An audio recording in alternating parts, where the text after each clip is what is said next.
के रवैये से सासू माँ बहुत परेशान थी। दरअसल बात ये थी कि तीनों बहुओं में किसी बात को लेकर अनबन हो गई थी। तब से ही तीनों एक दूसरे से मुंह फुलाए रहती थी।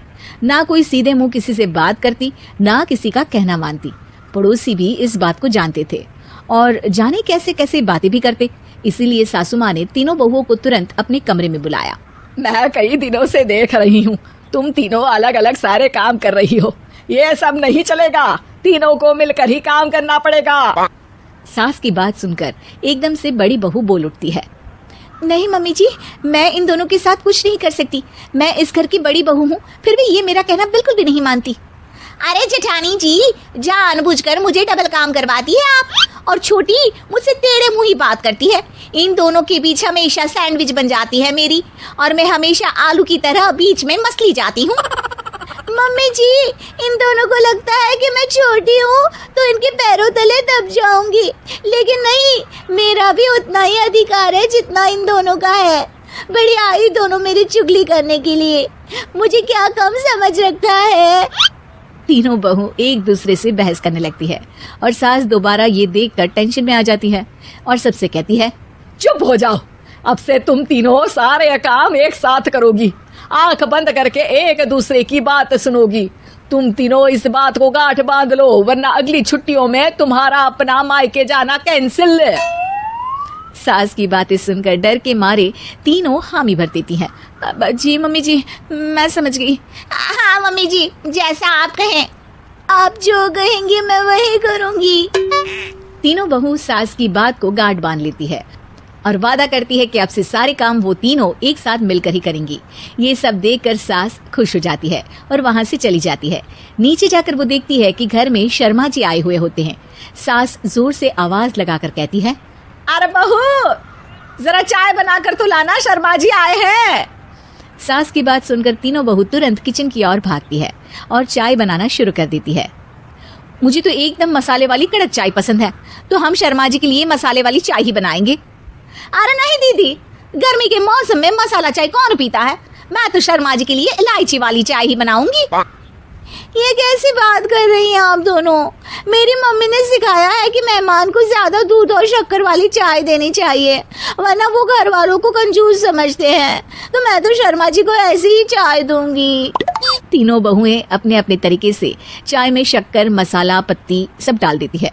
उबलने के बाद तीनों मिलकर चाय बाहर लेकर जाती है और शर्मा जी और सासू माँ को देती हैं।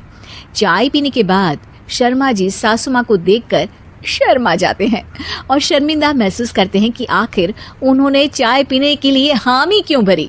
सासू माँ भी चाय पीना शुरू करती है और कहती हैं, अरे बहू, ये कैसी चाय बनाई है? चाय है या मीठे दूध की बासुंदी? हाँ, चाय अच्छी नहीं लगी क्या? कोई बात नहीं, हम पराठा बनाकर लाते हैं। चलो चलो अंदर।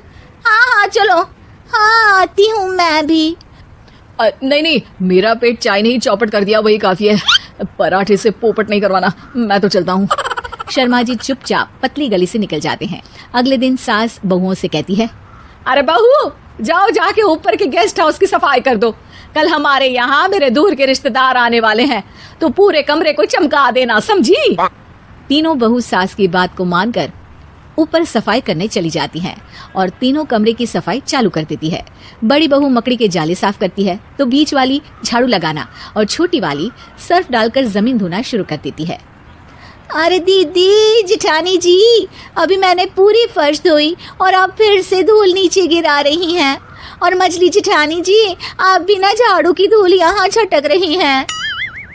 अरे तीनों को साफ करना है, एक साथ सफाई करते हैं ना। अरे वही तो, हम साथ साथ हैं, घर साफ साफ है। तीनों बहू ऐसे ही काम में उलझ जाती है और 2 घंटे तक एक ही कमरे की सफाई करती रहती है। बहुत देर से अपनी बहुओं को ना देखने के कारण सास ऊपर कमरे में उन्हें देखने जाती है, लेकिन कमरे में घुसते ही वो गीली फर्श पर फिसलने के कारण नीचे गिर जाती है। ओरी मोरी मैया, हड्डी मरोड़ के रख दी। आए, मेरी तो कमर ही टूट गई रे। तीनों बहुएं सास को उठाती हैं और बिस्तर पर सुला देती है। अरे मेरे हाथ पैर दर्द कर रहे हैं, दबा दो, आराम मिलेगा। हाँ जी माँ जी।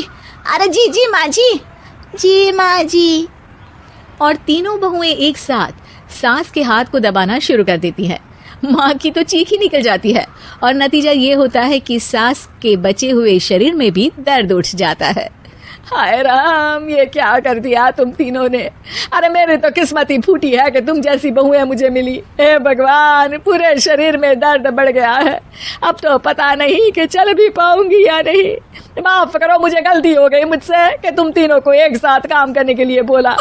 सोचा था तीनों मिलके अच्छे से काम करेगी, लेकिन बड़े बुजुर्ग सही कहते थे कि 3 तिगाड़ा काम बिगाड़ा। तुम लोगों ने ये बात ना आज साबित करके दिखा दी। तुम तीनों को तो समझाना यानी मानो भैंस के आगे भी न बजाना है। तुम्हें अकेले अकेले काम करना है ना, तो अब से तुम अकेले ही अपना अपना काम करो। तीनों बहुएं वहां से जाने लगती है। अरे कहाँ जा रही हो? आप ही ने तो कहा कि अपना अपना काम करो, तो मुझे मुल्तानी मिट्टी लगानी है। अरे मुझे अभी तो नेल पॉलिश लगानी है। मुझे ना मेहंदी लगानी है। सास अपना सर पीट लेती है और कहती है, अरे मुझे भी लगाना है कुछ। क्या माँ जी? क्या माँ जी? क्या माँ जी? तुम्हारे घर वालों को फोन तुम्हारी हरकतें बताने के लिए।